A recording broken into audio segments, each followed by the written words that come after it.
نحمد ونصلی علی رسول الکریم اما بعد اعوذ باللہ من الشیطان الرجیم بسم اللہ الرحمن الرحیم. السلام علیکم ورحمۃ اللہ وبرکاتہ. معزز ناظرین، اردو کمیونٹی بحرین آپ تمام لوگوں کا خیر مقدم کرتی ہے. آپ تمام لوگ بہت اچھے سے واقف ہیں دنیا میں جو حالات بن رہے ہیں. آپ تمام لوگ بہت اچھے سے اس سے واقف ہیں. جو ہر دن نئے چیلنجز ہمارے سامنے آ رہے ہیں روزمرہ کی زندگی اور تمام چیز، جو فجر کی نماز سے لے کر بچوں کے اسکول جانے، کالج جانے، بڑوں کو آفس جانے اور تمام ہماری جو باہر کی چھوٹی موٹی چہل پہل تھی، وہ سب اس سے جو ہے متاثر ہوئی ہے. آپ سب لوگ دیکھ رہے ہیں کہ پوری دنیا کی حکومتیں، پوری دنیا کی عوام اس میں لڑائی میں لگی ہوئی ہے اور کوشش کر رہی ہے کہ کسی طرح اس آفت سے نجات پا سکے اور پھر سے نارمل اور روٹین زندگی ہماری آ سکے. انشاءاللہ تعالیٰ اس میں ضرور کامیابی ملے گی، تھوڑا وقت ضرور لگے گا. معزز حاضرین، آپ لوگ جیسے دیکھ رہے ہیں کہ بچوں کی پڑھائی اسکول کی، کالج کی، یہاں تک کہ آفس کے تمام کام گھر سے بیٹھ کے ہو رہے ہیں. سوشل میڈیا اس میں بڑا اہم رول، اہم کردار ادا کر رہا ہے. آپ لوگ باخبر اس تمام چیزوں سے کہ دینی کام، دینی جو دروس وغیرہ ہو رہے تھے وہ بھی اب سوشل میڈیا سے دنیا بھر میں ہو رہے ہیں، کیونکہ اس لڑائی کو بے شک وقت ضرور لگے گا، تب تک کہ کوئی اس کا انتظار نہیں کرے گا. اردو کمیونٹی بحرین نے اسی فکر کو آگے رکھتے ہوئے اس بات پر جو ہے انہوں نے اپنے کام آگے بڑھائے ہیں کہ ہمارے جو دروس ہوا کرتے تھے محرم کے، خاص طور سے آج جو جمعے کا روز کا جو درس ہوا کرتا تھا، اس میں کافی لوگ جو ہے کثیر تعداد میں شامل ہوتے تھے، جس کی وجہ سے آج جو ماحول چل رہا ہے جو اس کی وجہ نہیں ہو پا رہا ہے. اور بحرین میں پورا ہفتہ مختلف جگہوں پہ مختلف دروس ہوا کرتے تھے جو اس سے متاثر ہوئے ہیں. معزز سامعین، آپ تمام لوگ جانتے ہیں کہ اردو کمیونٹی بحرین نے آج کا یہ جو دن مقرر کیا ہے، جمعے کے روز 6:15 بجے سے 7:15 بجے انشاءاللہ، جب تک گھر سے بیٹھ کے کام کرنے کا حکم ہے گورنمنٹ کی طرف سے بھی اور احتیاطاً بھی انشاءاللہ، تب تک یہ درس جو ہے ہر ہفتے جمعے کے روز آپ تمام لوگوں کے لیے لائیو نشر کیا جائے گا انشاءاللہ تعالی. آج ہمارے ساتھ مولانا شکیل اعظمی صاحب موجود ہے اور انشاءاللہ تعالی ہم اس سے مستفید ہوں گے.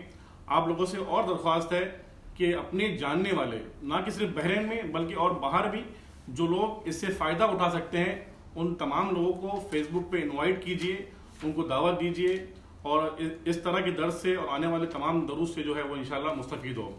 میری درخواست ہے جناب مولانا شکیل اعظمی صاحب سے کہ وہ آج کا جو درس ہے وہ پروگرام کو آگے بڑھائے. جزاک اللہ خیر. السلام علیکم.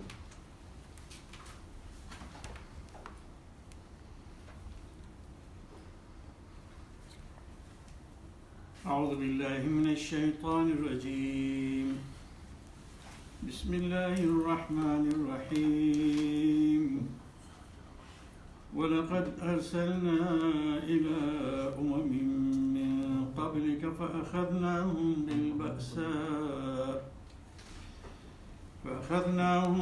بالبأساء والضراء لعلهم يتضرعون. فلولا إذ جاءهم بأسنا تضرعوا ولكن قست قلوبهم وزين لهم الشيطان ما كانوا يعملون. فلما نسوا ما ذكروا به فتحنا عليهم أبواب كل شيء حتى إذا فرحوا بما أوتوا أخذناهم بغتة فإذا هم مبلسون. فقطع دابر القوم الذين ظلموا والحمد لله رب العالمين. قل أرأيتم إن أخذ الله سمعكم وأبصاركم وختم على قلوبكم من إله غير الله يأتيكم به. انظر كيف نصرف الآيات ثم هم يصدفون. قل أرأيتكم إن أتاكم عذاب الله بغتة أو جهرة هل يهلك إلا القوم الظالمون. وما نرسل المرسلين إلا مبشرين ومنذرين فمن آمن وأصلح فلا خوف عليهم ولا هم يحزنون والذين كذبوا بآياتنا يمسهم العذاب بما كانوا يفسقون. محترم ناظرین، معزز بزرگوں اور عزیز بھائیوں، بہنوں، خواتین،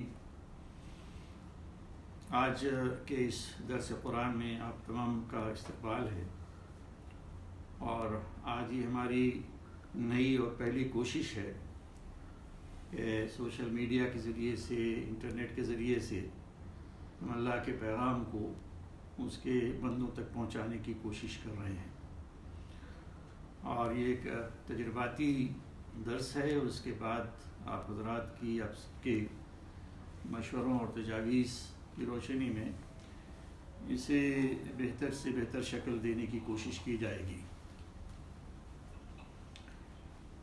قرآن شریف، جیسا کہ آپ تمام کو معلوم ہے کہ اللہ سبحانہ وتعالیٰ کا آخری پیغام ہے، اور یہ وہ کتاب الہی ہے کہ جو جس طرح سے نازل ہوئی اسی طرح سے محفوظ ہے، اور دین کا جو اصل سورس ہے اور مصدر ہے وہ یہی کتاب ہے.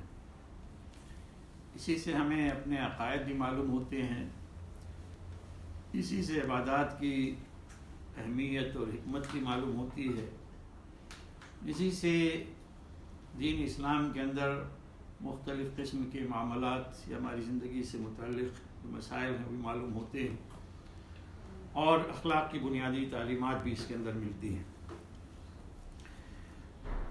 آج میں نے جس سورہ سے چند آیات منتخب کی اور ان کی تلاوت کی، یہ سورۃ الانعام ہے، اور اس میں آیت نمبر 42 سے لے کر آیت نمبر 49 تک میں نے تلاوت کی. سورہ انعام مکی سورہ ہے، اس کے اندر اسلام کے جو بنیادی عقائد ہیں وہ زیر بحث آئے ہیں، اور ان میں توحید اور آخرت اور رسالت، یہ تین جو بنیادی عقائد ہیں، ان کو بہت ہی تفصیل کے ساتھ بیان کیا گیا ہے. اس سورہ کے مختلف دروس میں دوسری جگہوں پہ میں نے بارہا یہ بیان کیا ہے کہ اگر کوئی شخص اس سورہ کو اچھی طرح سے پڑھ لے تو توحید کے باب میں اللہ سبحانہ وتعالیٰ کی ذات اور صفات اور اس کے جو حقوق اور اختیارات ہیں ان کے بارے میں پھر کسی بندے کو کوئی شک اور شبہ نہیں ہو سکتا. اور اس سورہ کو پڑھ اور سمجھ لینے کے بعد یہ بالکل یقین کے ساتھ میں یہ بات کہہ سکتا ہوں کہ پھر وہ شخص کبھی توحید کے باب میں وہ بھٹک نہیں سکتا، گمراہ نہیں ہو سکتا، یا ہمارے ہاں جو بہت ساری بدعتیں رائج ہیں اور مشرکانہ اعمال رائج ہیں ان میں وہ نہیں پڑھ سکتا. وہ بآسانی جان جائے گا کہ کہاں پہ کون سی چیز اللہ کی توحید کے ساتھ ٹکرا رہی ہے اور اس میں مداخلت ہو رہی ہے. یوں تو یہ سورہ بڑی لمبی ہے، لیکن یہ ممکن نہیں ہے کہ ہم ساری سورہ جو ہے بیک وقت اس کا مطالعہ کریں. اس میں سے چند میں نے آیات منتخب کی ہیں، اور ممکن ہے کہ ان کے تفسیر کے دوران میں موجودہ جو حالات ہیں ان کے اوپر بھی کچھ روشنی ڈالوں. اس سورہ کے بارے میں خاص طور سے ایک چیز آپ ذہن میں رکھیں کہ اس کے اندر تصریف آیات ہے. انظر کیف نصرف الآیات، یہ بات آئی ہے. تو تصریف آیات اس سورہ کی خوبی اور خصوصیت ہے. تصریف آیات کا مطلب یہ ہوتا ہے کہ ایک مضمون کو اور ایک ہی موضوع کو بار بار نئے نئے انداز اور نئے نئے اسلوب سے بیان کیا جائے. تو اللہ سبحانہ وتعالیٰ کی توحید مثلاً ہے، اس کو اس سورہ میں جگہ جگہ بیان کیا گیا ہے. اور ابھی ہم نے دوران تلاوت جو ہے نا یہ بات دیکھی کہ مثلا آیت نمبر 46 میں آیا ہے کہ انظر کیف نصرف الآیات ثم هم یصدفون، کہ دیکھو کس طرح سے ہم آیات کو بار بار بدل بدل کے مختلف انداز میں پیش کرتے ہیں، پھر بھی لوگوں کا حال یہ ہے کہ وہ اعراض کرتے ہیں. تو یہ اس سورہ کی خوبی اور خصوصیت ہے کہ اس کے اندر تصریف آیات سے کام لیا گیا ہے، یعنی توحید کو، رسالت کو اور معاد یعنی آخرت کے مضمون کو یا بنیادی عقائد کو بڑی تفصیل کے ساتھ مختلف انداز سے پیش کیا گیا ہے۔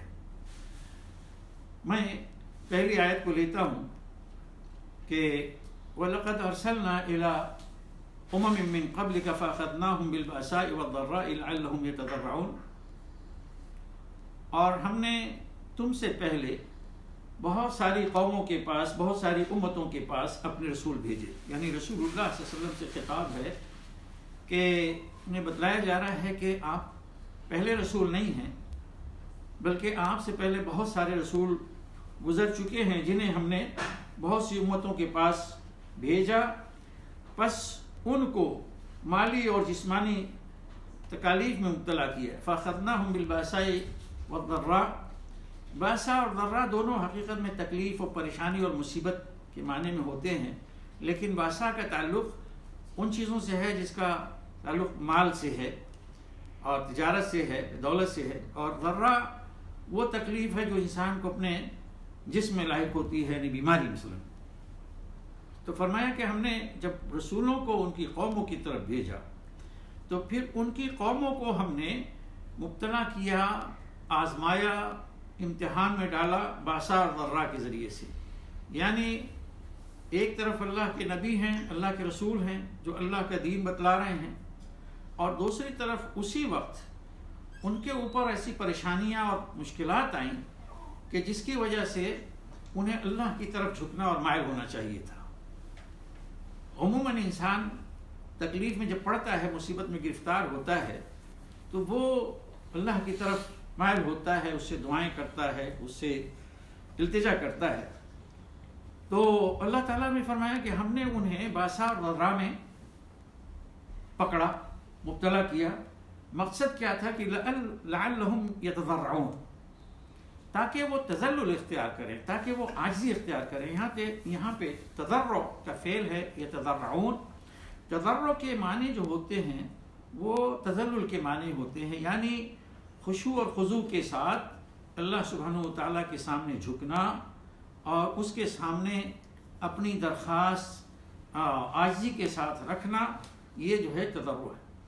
یعنی اللہ تعالیٰ فرماتے ہیں کہ ہم نے ان کو تکلیفوں میں اس لیے گرفتار کیا تاکہ وہ جھکیں، تاکہ وہ اللہ سے گڑگڑائیں، اس کے سامنے اپنی عاجزی کا اظہار کریں۔ فلولا اذ جاءهم باسنا تضرعوا ولكن قست قلوبهم وزين لهم الشيطان ما كانوا يعملون۔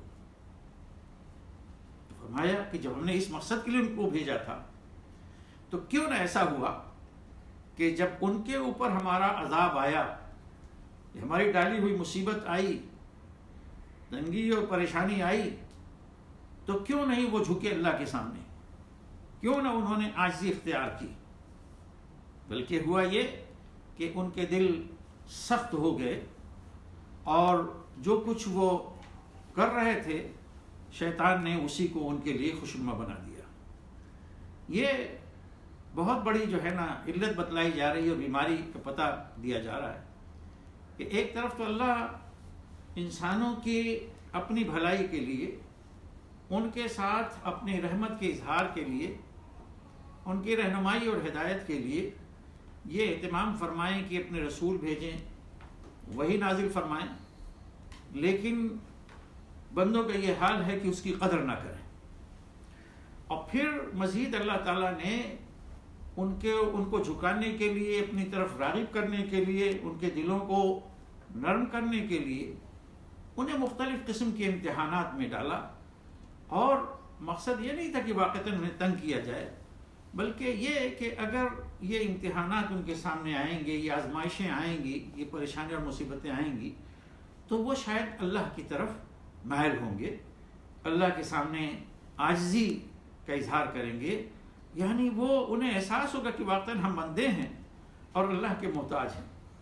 لیکن ہوا یہ کہ اللہ تعالیٰ فرماتے ہیں کہ جب ہماری یہ گرفت آئی، ہماری پکڑ آئی، ہماری طرف سے ڈالا ہوا امتحان آیا، آزمائش آئی، تو پھر کیوں نہ ایسا ہوا کہ انہوں نے تذلل اختیار کیا، ایسا نہیں کیا انہوں نے، عاجزی نہیں اختیار کی، ان کے دل نرم نہیں پڑے، بلکہ الٹا یہ ہو گیا کہ ان کے دل سخت ہو گئے۔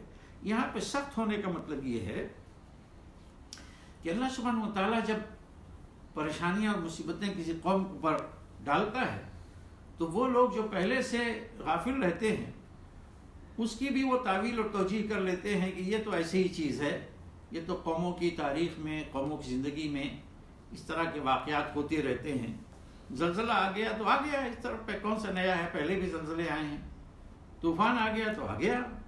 یہ یعنی گویا اس کو وہ یہ سمجھتے ہیں کہ جیسے نیچر تھیوری کہ کوئی حوادث ہوتے ہیں، سونامی آ گئی، زلزلہ آ گیا، آندھی طوفان آ گیا، سیلاب آ گیا، تو یہ ایک فطرت کا تقاضا ہے یا فطرت کا ایک عمل ہے، ایک سائیکل ہے کہ جو گھومتا رہتا ہے، چلتا رہتا ہے۔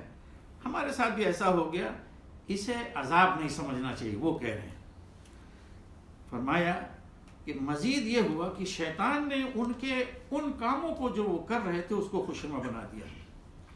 یہ ہر دور میں ہوتا رہا ہے، اس کو آج آپ اپنے زمانے میں لے سکتے ہیں کہ بہکی ہوئی اور گمراہ قومیں جن کے اندر ہر لحاظ سے بگاڑ آ چکا ہے، اخلاقی بگاڑ ہے، دینی بگاڑ ہے، ان کی معاشرت میں، ان کی معیشت میں جہاں دیکھیں بگاڑ ہی بگاڑ ہے، فساد ہی فساد ہے، اور لیکن وہ اپنے اس پورے مجموعی کلچر پہ، اپنی مجموعی تہذیب پہ بڑے مگن ہیں، اور اس پہ فخر بھی وہ کرتے ہیں کہ ہم جو کر رہے ہیں وہی درست ہے۔ مثال کے طور پر آپ دیکھیں، خود ہماری اپنی زندگی میں ہم نے مختلف مواقع پہ دیکھا پیچھے کہ مثلا کسی ایک وقت پہ ایسا بھی وقت آیا کہ جب امریکہ کی طرف سے یہ بعض مفکر اور تھنکرز یا تھنک ٹینک انہوں نے اعلان کیا کہ تاریخ اب اپنے اینڈ کو پہنچ چکی ہے، اپنے اختتام کو پہنچ چکی ہے۔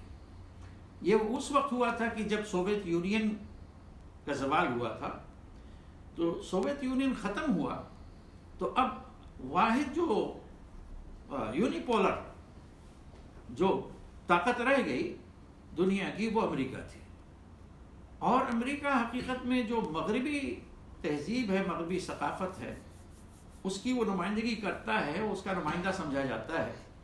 تو اس وقت انہوں نے یہ کہا، اعلان کر دیا کہ تاریخ اب اپنے آخری انجام کو پہنچ چکی ہے۔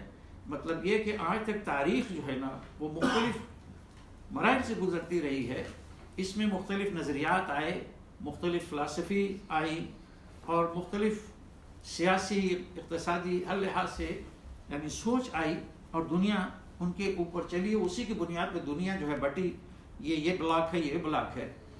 تو اب امریکہ کے سامنے اور مغربی جو سویلائزیشن ہے، ویسٹرن سویلائزیشن، اس کے سامنے کوئی چیز بچی نہیں، اور یہ سویلائزیشن جو تھی وہ سرمایہ دارانہ سویلائزیشن، یہ تہذیب تھی کہ لیجیے کہ کیپٹلزم، تو گویا کیپٹلزم کی جیت ہو گئی، اب اس کے سامنے کوئی نظریہ ٹک نہیں سکتا، انہوں نے اعلان کیا۔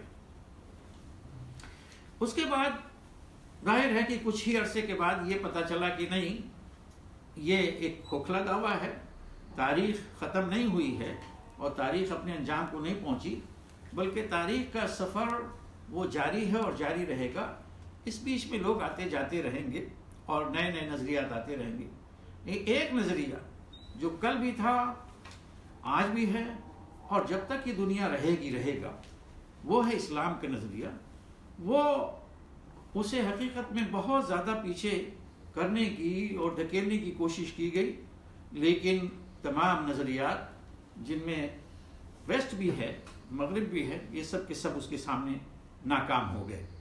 حالانکہ وہ دنیا، وہ علاقے، وہ ممالک جہاں پہ دین اسلام کے ماننے والے تھے، وہ بظاہر ہر لحاظ سے کمزور تھے، سوائے کچھ جگہوں پہ مالی اعتبار سے، دولت کے اعتبار سے کچھ ٹھیک ٹھاک تھے، لیکن جہاں تک فوجی طاقت ہے، سیاسی طاقت ہے، تو ہم یہ جانتے ہیں کہ پورے عالم اسلام کی کوئی جگہ نہیں ہے اور ان کی کوئی خاص سنوائی نہیں ہے۔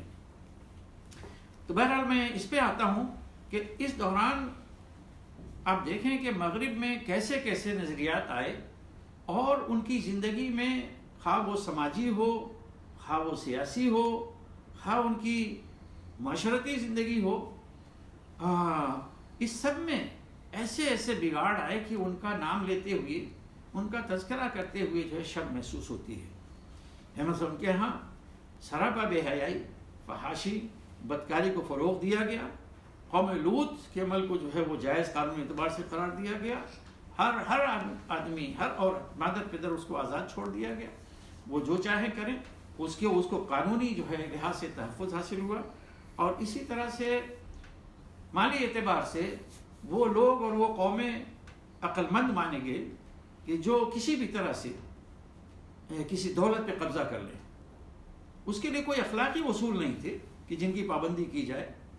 دولت حاصل کرنا، دولت پہ قبضہ جمانا، چاہے اس کے لیے جو بھی ڈھنگ اور گر استعمال کیا جائے وہ سب جائز تھا، اور وہ لوگ صحیح مانے گئے اور عقل مند، اور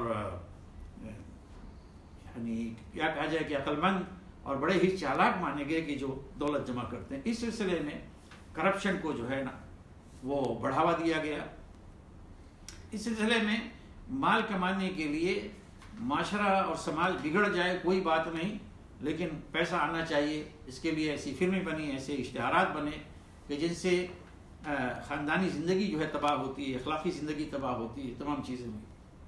تو یہ سب چیزیں جو ہوتی رہیں، یہاں تک کہ بالکل مغربی تہذیب بعض اوقات پہ کئی ایک ملکوں میں بالکل ننگے پن پر آ گئی، لیکن یورپ نے ایک دوسرے کی پیٹھ تھپتھپائی اور انہوں نے اس پہ اپنے فخر کا اظہار کیا کہ یہ ہماری تہذیب ہے۔ اور اسی چیز کو کہتے ہیں، جب وہ بگڑی ہوئی چیز پر فخر اور یعنی فخر جتانے لگیں اور ناز کرنے لگیں، تو اسی کو کہا جاتا ہے کہ شیطان نے ان کے لیے ان چیزوں کو خوشنما بنا دیا جو کر رہے تھے۔ تھی تو چیز بری، لیکن شیطان نے کہا کہ بہت اچھی، واہ واہ، جو کر رہے وہ ٹھیک ہے۔ تو خدا کا انکار ہے سب سے بڑا گناہ، یا بالکل ہی خدا کا انکار ہے، خدا کا مذاق، دین کا اور انبیاء جو دین لے کر آئے ان سب کا جو ہے مذاق ہے۔ کسی بھی دینی تحریک یا اصلاح کی کوشش، اس سب کا مذاق اڑایا گیا، ان کے ساتھ بہت ہی درندگی اور وحشت کے ساتھ وحشیانہ سلوک کیا گیا۔ یہ ساری چیزیں ہوتی رہیں، تو شیطان نے اس کو خوشنما بنایا۔ آج دیکھیں صورتحال یہ ہو گئی بہت سے علاقوں میں، بہت ساری جگہوں پہ، کہ مسلمان یعنی اپنے دین کا نام لیتے ہوئے جھجکتے ہیں، یا دین کی پوری تعلیمات کو جو ہے بیان کرتے ہوئے جھجکتے ہیں، انہیں معذرت کا رویہ جو ہے اختیار کرنا پڑتا ہے، اسے مجبور کیا جاتا ہے، یا دین پسند لوگوں کی آواز کو جو ہے نا خاموش کر دیا گیا ہے، اس کو دبا دیا گیا ہے۔ یہ لوگ اتنا مضبوط ہو گئے، لیکن یہ کتنے بھی اس آواز کو دبانے کی کوشش کی جائے، وہ آواز جو اپنے اندر فطری اعتبار سے اور عقل و فطرت کے مطابق ہے، اس کے اعتبار سے وہ طاقت اور قوت رکھتی ہے، اس کو مٹایا نہیں جا سکتا، اس کو دبایا نہیں جا سکتا۔ وقتی طور پر دبانے والوں کو احساس ہوتا ہے کہ ہم غالب ہیں، آج ہمارے سامنے کوئی ٹک نہیں سکتا، لیکن ان کی خام خیالی ہے۔ آپ حضرات کے سامنے تمام واقعات ہیں، تمام جو کچھ بھی یہاں وہاں ہو رہا ہے وہ سب چیزیں آپ کے سامنے ہیں۔ یہ دبانے سے یہ دین جو ہے دبنے والا نہیں، بلکہ جو لوگ اس طرح کی کوشش کریں گے، شیطان کی ورغلاہٹ سے، شیطان کی اکساہٹ سے، شیطان کے جو ہے نا بھڑکانے سے اور اس کی ہمت افزائی سے جو لوگ غلط کاموں پہ آئیں گے، وہ حقیقت میں خود اپنی ہی تباہی کریں گے اور اپنے آپ کو وہ برباد کریں گے۔ چنانچہ اس کے نتائج آج ہم دیکھ رہے ہیں کہ جب دنیا اپنے آپ کو یہ سمجھنے لگی کہ اب ہم اس مقام پہ ہیں جہاں پہ میں کوئی پکڑ نہیں سکتا، جب اسے اپنی سائنسی، علمی اور ٹیکنالوجیکل ترقی پہ جو ہے فخر اور گھمنڈ ہونے لگا کہ اب تو ہم نے آسمانوں پہ جو ہے کمند ڈال دی ہے، یہ سورج اور چاند پہ ہمارا قبضہ ہے، اور حتیٰ کہ یہاں پہ آپ لوگوں نے مذاق سنا ہوگا بعض لوگوں کہ وہ چاند پہ جو ہے نا پلاٹ بیچنے لگے ہیں، یا مارس پہ وہ جو ہے مریخ پہ پلاٹ جو ہے بیچنے لگے ہیں۔ اور یہ بھی کچھ لوگوں نے کہا کہ ہم ایک ٹور جو ہے نا وہ پیکیج تیار کر رہے ہیں جو